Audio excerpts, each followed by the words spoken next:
Right now we have a blockade. They're doing no business. I didn't like seeing boats come out if they were doing business with Iran, but if they weren't, no boats came out. So now Iran is doing absolutely no business. And Breaking news, US blockade sa Strait of Hormuz sisimulan na. Dalawang barko na ng China ang hinarang at sila ay hindi nakalabas sa nasabing daluyan dahil dala nila ang langis mula sa Iran. 18 mga barkong pandigma ng Amerika ang kabilang sa misyong ito. Layunin ng Amerika na hindi makabenta ang Iran ng langis sa kahit sinong bansa, lalong-lalo na sa China. Iran military, ang dating hari ng Persian Gulf, tiklop dahil sa US Navy na ngayon ang haharang sa Strait of Hormuz. President Trump nagbanta na masasabog nito ang sinumang barkong may dalang banta sa US blockade. Tuwang-tuwa ang Iran at China nang isinarado ng IRGC ang Strait of Hormuz. Ngayon, iyak ang Iran at China nang simula ng Amerika ang pagsarado sa nasabing daluyan. China, tumiklop, hindi na raw sila magpapadala ng mga armas sa Iran. Ito ay matapos magbabala si President Trump. Israel nabisto at nahuli ang 9 na katao na pumuslit at nagtago sa loob ng isang garbage truck.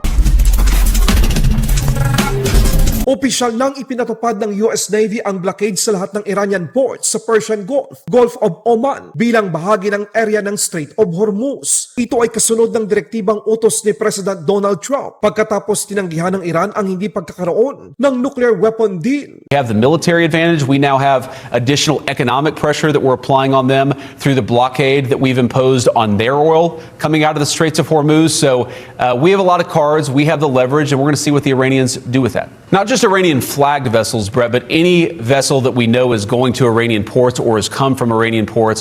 You're probably going to see some vessels try to reflag themselves, but of course we're going to know because we have very good intelligence which ships are. Sa katunayan, 2 Chinese-linked oil o chemical tankers ang naharang at nag-U-turn dahil sa US blockade. Ang Rich Sterry at Austria, 18 mga barkong pandigma ng Amerika ang kabilang sa misyong ito matapos i-wipe out ng Amerika ang puwersang militar ng Iran simula sa Navy, Air Force at marami pang iba. Economic pressure naman ang kinakaharap na problema ngayon ng Iran dahil inagawan sila ng kontrol ng Amerika sa buong Strait of Hormuz. Lahat ng barko na papasok o lalabas man sa port ng Iran at baybayin ay haharangin ng hukbong dagat ng Estados Unidos. Are going in and which ships are coming out that are connected to Iran. But Brett, here's the very interesting thing about all this is that the only thing the Iranians have been able to do, they haven't of course beaten us militarily, they've had their military been decimated. They haven't been able to prosecute the case when it comes to weapons of war. What they have done is engage in this act of economic terrorism against the entire world. They basically threatened any ship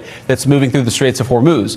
Well, as the President of the United States showed, two can play at that game. And if the Iranians are going to try to engage in economic terrorism, we're going to abide by a simple principle that no Iranian ships are getting out either. We know that's a big deal to them. We know that applies additional economic leverage. And again, Brett, the President wants the Iranian people to thrive. Ang Iran military na siyang dating naghahari-harian sa Persian Gulf ay inagawan na ng kontrol ng US Navy. Bakit ito ginawa ni President Trump? Una, layunin ng Amerika na tuluyang sumang-ayon ang Iran na hindi sila magkakaroon ng sandatang nuklear. Kailanman. Pangalawa, ang buksan ang Strait of Hormuz ng tuluyan nang malayang makakalayag ang mga barkong pangkomersyal ng kahit sinumang bansa nang walang bayad. Ayon naman sa eksperto sa Amerika, ang ginawang US blockade ng Amerika sa Strait of Hormuz ay isang silver bullet laban sa Iran, isang card trick ni President Trump upang tuluyang yumuko ang Iran sa Amerika.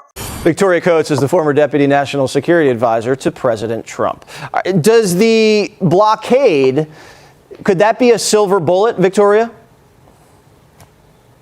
Good to be with you, Jesse. Yeah, the reverse blockade is an amazing kind of almost card trick of President Trump to take what was supposed to be the leverage for the Iranians and turn it into leverage for us. And it's because of what he did during the first term with the maximum pressure campaign, pretty much undermining that economy. The Biden people let up, but the Iranians didn't invest the economic windfall they got under Biden. They spent it on things like October 7th. So now they're weak again. And they had bank failures last October. They're having their stock exchange has been closed since March. Their internet's been down for 1,100 hours. This is not recoverable from. So the vice president's 100% correct. This is going to resolve itself in our favor only because of what the Iranians have done to themselves, as well as the very effective Operation Epic Fury. Tinawag naman ng ibang mga analista na ang ginawa ni President Trump sa Iran ay maituturing na isang knockout punch. Dahil sa US Navy blockade na ito, mawawalan ang Iran ng $400 million nakita kada araw o $13 billion nakita bawat isang buwan. Meron lamang kapasidad ang Iran na mag-imbak ng langis sa loob ng 2 linggo at kapag wala silang maibenta, mapipilitan silang isara ang kanilang mga oil well. Hindi lamang Iran ang tatamaan dito. Sabi nga ng iba, hitting two birds at the same time. Dahil maging ang China ay sobrang apektado sa gagawin ng Amerika. Pangunahing customer ng Iran oil ang China. Nakarma ang China mga kabayan dahil sila mismo ang bumoto sa United Nations na huwag proteksyonan ang mga barkong dadaan sa Strait of Hormuz. Ngayong Amerika na ang haharang sa mga barko ng Iran. Nakikipag-usap silang hayaang itong makapasok at makalabas upang patuloy itong makapag-deliver ng langis sa China. The Strait of Hormuz is an important international channel for trade in goods and energy. Safeguarding security and stability and ensuring unimpeded passage of the region serves the common interests of the international community. The root cause of the disruption to navigation in the strait lies in the war in Iran, and the way forward is to bring about a ceasefire and an end the war as soon as possible. All parties should remain calm and exercise restraint. China is willing to continue playing a positive and constructive role.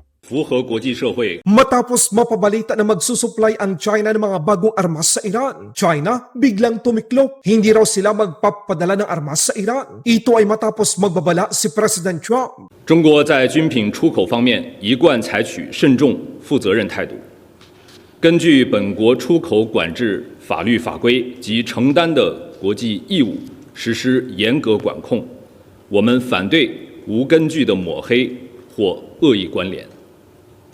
Nag-react naman ang Chinese Defense Minister sa gagawing pagharang ng mga barko ng Iran na konektado sa China. Ayon sa iba, ito raw ay babala laban sa Amerika. Naku po, wag na wag magkakamali ang China mga kabayan. Dahil alam naman natin na hindi nila kaya ang lakas ng Amerika. Nanindigan naman si President Trump na hindi hahayaan ng Amerika na magkaroon ng nuclear weapon ang Iran. Kaya dapat intindihin ng China ang kahalagahan ng US blockade sa Strait of Hormuz. But we have a very good relationship with China. He would like to see this ended also. He certainly wants it ended. Everyone, I want to see it ended too. But we can't give a nuclear weapon to a group of people that have caused nothing but havoc for 47 years. Look, I'm the president that's done something about it. This should have been, and many other presidents regret that they didn't. Sa Israel, nahuli ng mga Israeli police ang siyam na Palestina nagtatago sa loob ng isang truck na nangungulekta ng basura. Posibleng merong ibang dahilan kung bakit ang mga ito ay pumuslit sa loob ng Israel.